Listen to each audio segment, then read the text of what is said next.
2 August 1990 সাল রাত প্রায় 2টার সময় 1 লক্ষ ইরাকি সৈন্য 300টি ট্যাঙ্ক নিয়ে কুয়েতে প্রবেশ করে।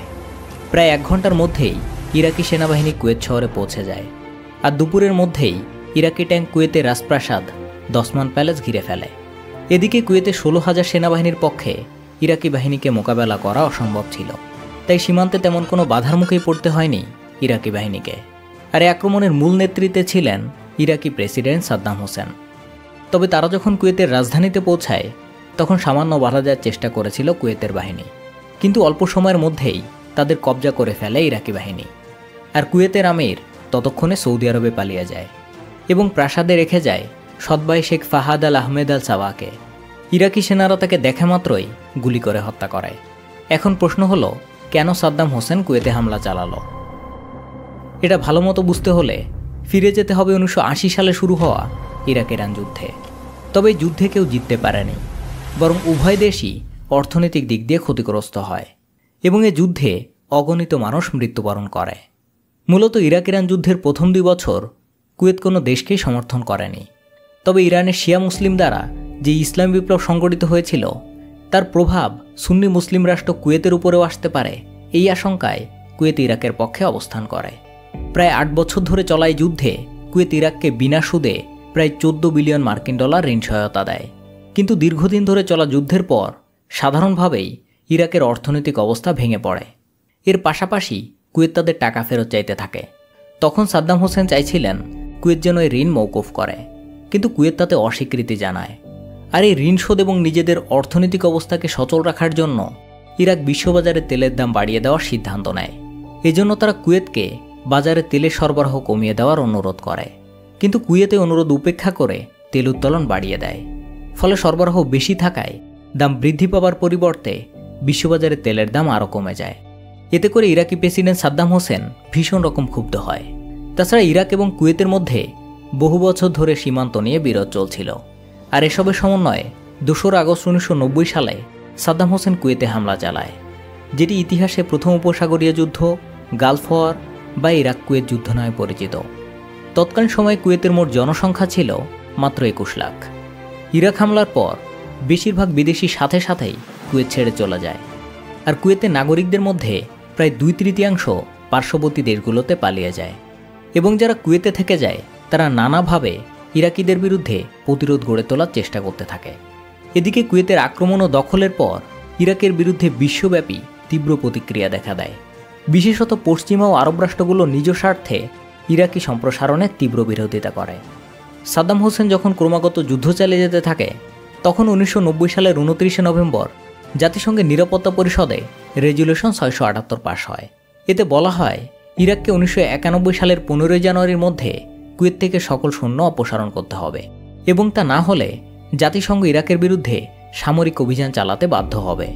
আর এই বিষয়ে বিভিন্ন রাষ্ট্রের মাঝে সবচেয়ে বেশি অনুপ্রেরণা যোগায় যুক্তরাষ্ট্র। কারণ ইরাক যদি কুয়েত দখল করে নেয় তাহলে তেলের দিক দিয়ে এবং সামরিক দিক দিয়ে ইরাক একটি অন্যতম শক্তিশালী রাষ্ট্রে পরিণত হবে, যেটা আমেরিকা কখনোই চাইবে না।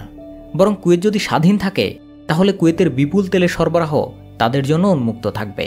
তাছাড়া যুক্তরাষ্ট্র বিশ্বব্যাপী এটা বলে প্রচারণা চালাচ্ছিল যে এটি ইরাকের বিরুদ্ধে যুক্তরাষ্ট্রের আগ্রাসন নয়, বরং ইরাকি দখলদারিত্ব থেকে কুয়েতকে মুক্ত করার উদ্দেশ্যে পরিচালিত একটা অভিযান। এবং ইরাকের বিরুদ্ধে কোনো জোট গঠন করলে সেটিকে যেন মুসলিম ইরাকের বিরুদ্ধে পশ্চিমাদের বা খ্রিস্টানদের আগ্রাসন হিসাবে চিহ্নিত করা না যায়, সেজন্য যুক্তরাষ্ট্র জোট গঠনের জন্য বিভিন্ন আরব ও মুসলিম অধ্যুষিত রাষ্ট্রকে অন্তর্ভুক্ত করার জন্য বিশেষ প্রচেষ্টা চালায়। আর তাদের এই চেষ্টা বেশ সাফল্য অর্জন করে। এখানে অন্তত 39টি আরব ও মুসলিম প্রধান রাষ্ট্র বিভিন্ন কারণে এই জোটে যোগদান করে।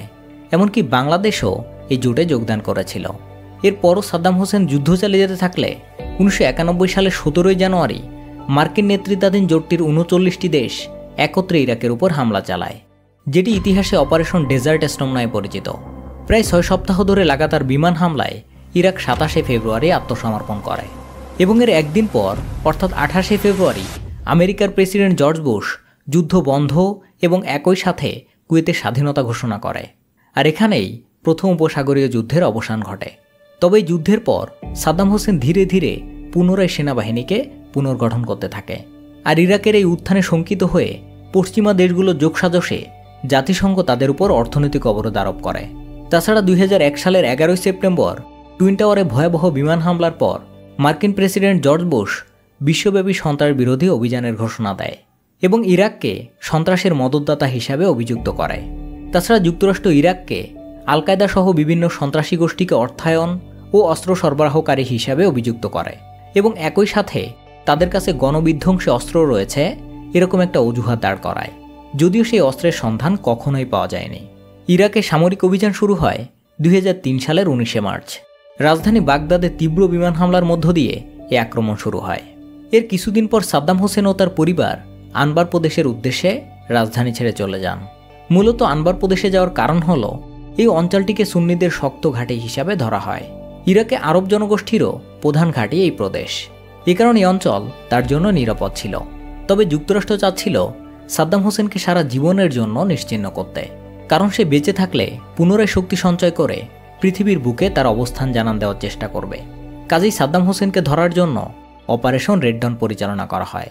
এই অভিযানে বিভিন্ন ইউনিটে প্রায় 600 জন সৈন্য নিযুক্ত করা হয়। আর এই রেড ডন নামটি নেওয়া হয়েছিল 1984 সালে মুক্তি পাওয়া হলিউডের একটা সিনেমার নাম অনুসারে।